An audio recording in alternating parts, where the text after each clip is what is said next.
Oke, kita sambung soalan 11E. Jadual 11 menunjukkan dua tindak balas redoks dan persamaan ion. Oke, jadi kita ada di sini maklumat. Oke, ferrum 2 bertukar kepada ferrum 3. Oke, lepas tu X2 bertukar kepada X minus. Untuk tindak balas 2, ferrum 3 bertukar kepada ferrum 2. Atom Y bertukar kepada ion Y 2 plus.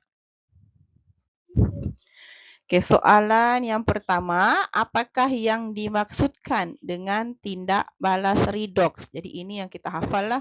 Okey. Kita hafal tindak balas redoks. Tulis di kepala soalan. Tindak balas redoks ialah tindak balas kimia yang melibatkan proses pengoksidaan dan proses penurunan berlaku serentak.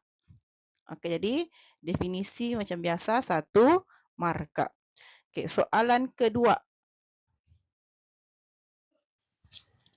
Soalan kedua, cadangkan halogen X dan logam Y.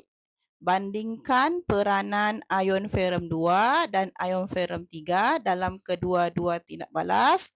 Terangkan jawapan anda. Jadi kita pergi dulu cadangkan siapa itu logam X, halogen X dan logam Y. Jadi dia sudah jelas terang dicakap halogen. Halogen adalah klorin, bromin, iodin. Okey, lawan kepada halogen adalah halida, iaitu klorida, bromida, iodida. Okey, jadi kita akan pilih halogen lah. Okey, saya diminta halogen. Okey, lepas tu untuk logam Y. Okey, logam Y ini kita rujuk siri elektrokimia kita. Okey. Dan kita akan pilih logam-logam yang berada di atas ferrum. Okey.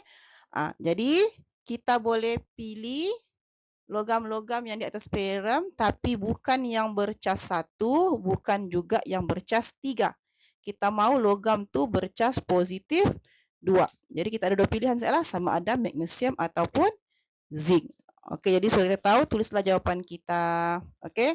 Untuk 11A2, halogen X adalah klorin, okey, atau bromin. Jadi dua ni yang biasa digunakan sebab mereka adalah ejen pengoksidaan yang kuat. Okey, iodin tu jarang kita pilih. Jadi kita akan pilih klorin atau bromin. Tulis satu sahaja, jangan tulis dua-dua. Okey, lepas tu untuk logam Y, okey, kita boleh tulis magnesium atau zinc. Sama juga, pilih salah satu. Okey, seterusnya dia bilang sini bandingkan peranan ion ferrum 2 dan ion ferrum 3 dalam kedua-dua tindak balas. Apa tu peranan? Yang itulah. Okey, sama ada dia bertindak sebagai ejen pengoksidaan ataupun ejen penurunan. Okey. Jadi lepas tu kita terangkan kenapa kita beritahu dia ejen pengoksidaan, ejen penurunan. Okey, jadi kita akan nampak, kita akan perhatikan cas ataupun nombor pengoksidaan setiap ferrum ini.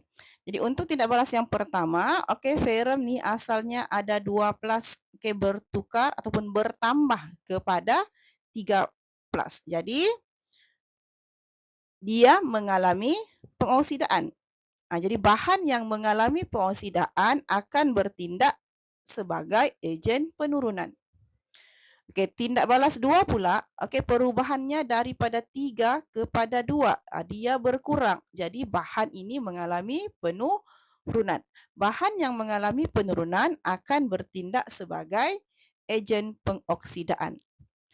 Jadi kita pun buatlah jadual. Lebih senang untuk pemeriksa beri markah kalau dalam jadual bila ada perbandingan, buat dalam jadual.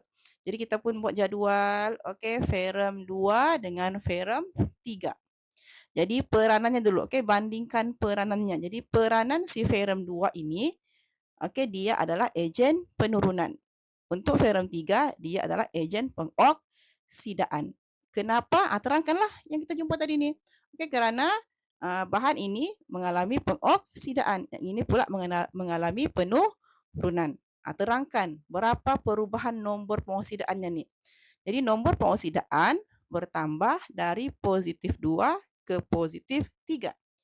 Manakala Ferm 3 pula nombor peoksidaan berkurang dari positif 3 ke positif 2. Dia terbalik saja. Okey, jadi untuk setiap jawapan ini dia ada 1 markah. Okey, jadi 1 markah, 1 markah, semua sekali kita dapat 6 markah. Jadi campur tadi 2 markah, dapatlah kita 8 markah di sini. Okey. Jadi untuk kalau perbandingan sifat, dia betul perbandingan sifat itu baru 1 markah, tapi ini dia penerangan kenapa itu ejen peoksidaan, kenapa dia penurunan, dia setiap satu jawapan tu 1 markah. Okey, jadi soalan 11A selesai.